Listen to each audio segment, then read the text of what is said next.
রাতের খাবার রেডি? হ্যাঁ, আজ রাতের খাবার রেডি হয়ে গেছে। দেখুন বন্ধুরা, যে কি রান্না করেছে যে রাত্রে। আজকে রাতে হয়েছে আমাদের ঘুগনি। এই যে ঘুগনি, বহুদিন পর করলাম ঘুগনি, মানে করবো করবো করে আর করা হয়ে উঠছে না আমার। তা যাই হোক, আজকে অনেক দিন পরে ঘুগনি করলাম। ঘুগনিটা কেমন হয়েছে জানি না, তুমি তো একটু খেলা, কেমন লাগলো? ভালো আছে ঘুগনিটা। ঠিক আছে, তাই এটা ছেলের জন্য তুললাম। আর ঘুগনি করেছি, বেগুন ভাজা করেছি আমার জন্য 3 পিস। এখন আবার দাদাও ভাগ বসিয়ে নিল, কেননা বেগুন খুব একটা খায় না। এই যে ছেলের জন্য লুচি। আমি একটা গল্প বলি।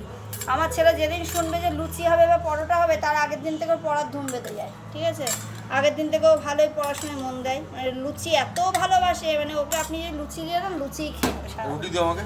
আর দাদার জন্য যে রুটি রুটি করেছি, রুটি আর লুচি। লুচি আমি আর আমার ছেলে খাবো, আর রুটি দাদা খাবে। একটা লুচি খেলে খাবে, লুচি খাবে একটা। হ্যাঁ দাও। আচ্ছা, আর আমার ছেলের তো লুচি আর পরোটা হলে আর কিছু চায় না। ওই দিন পড়াশোনা নিয়ে বসে থাকবো, কি সুন্দর পড়ে তখন। হ্যাঁ, তা যাই হোক, আজকে আমাদের রাত্রের ডিনারের মেনুটা কেমন লাগলো অবশ্যই একটা কমেন্ট করে জানিয়ে দিও। আর কেমন হয়েছে একটু বলো, ঠিক আছে?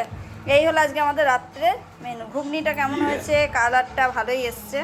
ওটা বহু বছর পর করলাম ঘুগনি, বহু বছর, মানে বহু বছর বলতে কি বোঝায়, মানে বছর দেড়েক পরে করলাম মোটামুটি। যাই হোক, অনেকদিন পরে করা হলো। লুচিটা প্রায় করা হয় ছেলের জন্য। এই হচ্ছে আজকে আমাদের রাত্রের ডিনারের মেনু। কেমন হয়েছে একটু কমেন্ট করে জানিয়ে দিও। Good night.